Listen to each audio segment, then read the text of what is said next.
Welcome to Coruzant Technologies, home of the Digital Executive Podcast. Welcome to the Digital Executive. Today's guest is Anat Shani. Anat Shani is the CEO of Synchrony Medical, a clinical stage medical device company developing LibAirty, a next-generation home-use airway clearance system in clinical development to help patients with chronic lung disease maintain clear lungs with a short daily proficient treatment. Anat has more than 10 years of experience developing wearable medical devices, from concept through clinical trials to product launch.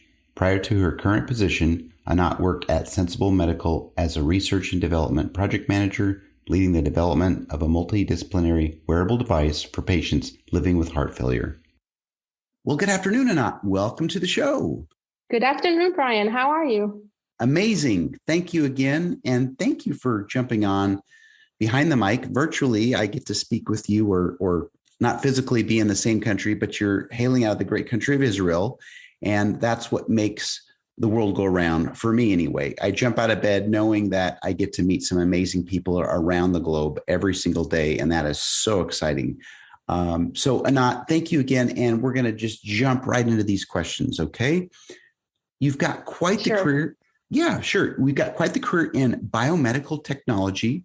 You're an engineer, and now you're the CEO of Synchrony Medical. Could you share with our audience the secret to your career growth and what inspires you?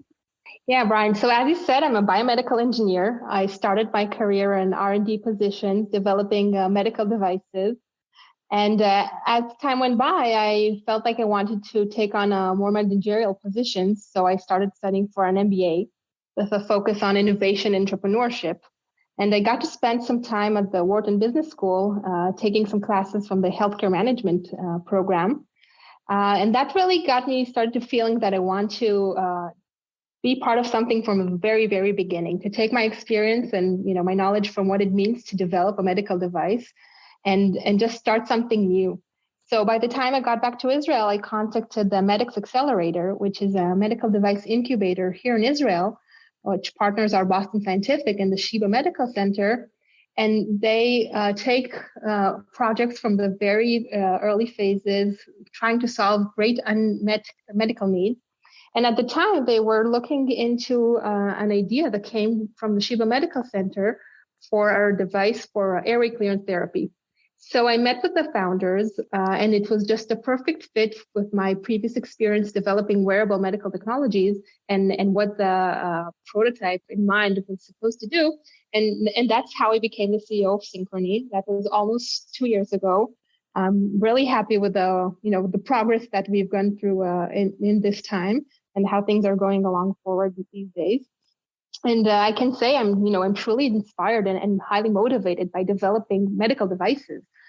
Just being part of developing something that has such a great impact on people's lives, on the healthcare system, and how physicians provide care. That's something that's so rewarding, and that's what drives me. Yeah, that's so amazing, and I love your story. It's so inspirational.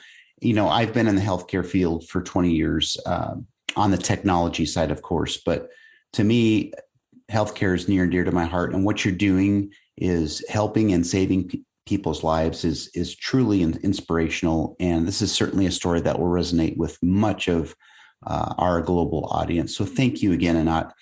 And Anat, you've got a new company here, right? But what was the single biggest business decision you had to make during that first year of the pandemic lockdown? And how different is your business strategy today? Well, that's actually a great question, Brian. The truth is that Synchrony Medical started because of the COVID pandemic. I'll tell you a bit what we do, and you'll understand how this relates. We're developing a device for patients living with chronic lung diseases, such as cystic fibrosis, COPD, and bronchiectasis. And these patients need airway clearance therapy on a daily basis. They need to get sputum that is produced in their lungs to get it out on a daily basis to preserve their clinical stability. Otherwise, if they fail to do so, they suffer from repeated lung infections. They need to use antibiotics. They become hospitalized. And this poses significant risk for increased deterioration of their condition. So having effective airway clearance is the key to keeping these patients stable. And what happened is with the outbreak of COVID pandemic here in Israel, the care team at the Sheba Medical Center saw that patients stopped receiving their airway clearance therapy routinely. In Israel, it's common for patients, cystic fibrosis patients, to be treated by a respiratory therapist coming into their home and providing a daily airway clearance treatment, or to come into a center to receive the care at a clinic. And with the outbreak of COVID, patients obviously are at high risk for lung infections, didn't want to come in touch with any healthcare provider. No one came into their house, and they stopped receiving their treatment. And the care team at the Sheba Medical Center saw that they started to deteriorate. So they thought, what can we do to help these patients? How can we provide them with the effective treatment that we can deliver in person without seeing them, without touching them? And that's how they thought, let's develop a device that can provide this kind of treatment without any human contact, and will enable patients to receive therapy that is being delivered in the center at their home. And that's how it started. The founders are a pulmonologist and respiratory therapist from Sheba. And as we looked into the problem even deeper, we understood that this challenge that we were facing is not something that is specific only for the times of a pandemic, but actually there is a much larger need out there. There are millions of patients who need airway clearance therapy, but they're not getting it because of lack of coverage or lack of experienced respiratory therapists that can provide actual treatment. So the idea was actually to take this and turn it into something even bigger and provide the method from Sheba to all around the world for patients suffering from these conditions. And it's a great example of how innovation can come from a time of crisis, and how great things happen when you collaborate. Medical staff from the Sheba Medical Center, the industry with the Medics Accelerator, and also government support from the Israeli Innovation Authority incubator programs. All of these put in together to form Synchrony. That's awesome. It's like part two of the story there. And I love that. And out of, again, we talk about adversity, there lies that seed of equal or greater benefit. And this is truly an amazing and inspirational story. So thank you again, Anat. And so Anat, this is a technology platform, and we focus on a lot of emerging technologies, but you're obviously leveraging some new and emerging technologies at some point there in your business, right? In your company. Is there anything you might be able to share with us today?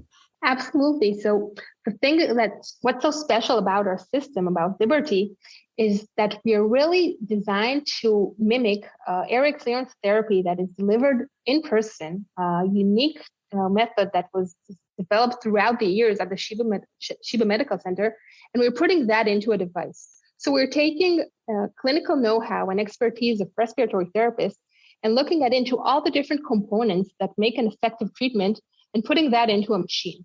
So we have an inflatable vest that applies chest compressions, which are synchronized with the patient's breathing cycle using a designated app. And all of this is done using our algorithm that senses what the patient does and providing feedback and adjusting the treatment to the patient's need. So you can think of our device, having a vest applying the chest compression mimics what an experienced physiotherapist would do with his hand. Our app provides feedback as if he was there with a patient in the room, encouraging him and instructing them how to do the treatment properly. And our algorithm processes what the physiotherapist would see and do and respond to how the patient is performing the treatment to really get a personalized treatment. So all of these things together take the different components of the treatment method and enable patients to receive the treatment in their home. So we got an amazing team of engineers, algorithm developers, and user experience experts all working closely with the clinical team to make sure that we're developing the device that will enable patients to receive the most effective treatment in their home, as if they were treated by an experienced respiratory therapist coming there on a daily basis. That's awesome. Thank you for sharing. Really appreciate that. And Anat, switching gears here to our last question, can you share something from your career experience that would be helpful for those maybe looking to grow their career in engineering or leadership? Yeah, well, absolutely. I think, something I learned over the years is just go ahead and ask questions. I mean, don't be afraid to ask. You've got to really make sure you're understanding the problem that you're trying to solve. You need to understand what the needs are for your patients, what the physicians would like to know, what would the regulatory authorities ask you about your device. All of these things, you really want to make sure that you paint a very detailed picture of where you're at. And, ask experts, consult with whoever you can, but don't be afraid to challenge the answers you receive. Because at the end of the day, you're the only one who really sees the entire picture and knows where you're going. So when we started Synchrony, I sat for days at the clinic just looking at treatments and asking the care team, like, what are they doing and why? And just asking more and more. And through that conversation, we kind of were able to really understand the essence of the device and the treatment method, and to make sure we are really solving the patient's needs. So I would say, just ask questions. If something doesn't feel right, just trust your intuition, dig a bit deeper to see what's really there. There's probably a good reason for that. So just go out there, ask questions, and don't be afraid about that. Thank you. I appreciate that.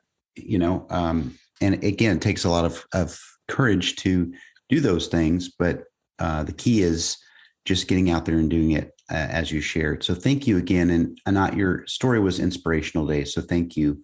And Thank Anat, you, Brian. You're very, very welcome. I just want to let you know it was a pleasure having you on today, and I look forward to speaking with you real soon. Same here. Thanks for having me. Bye for now.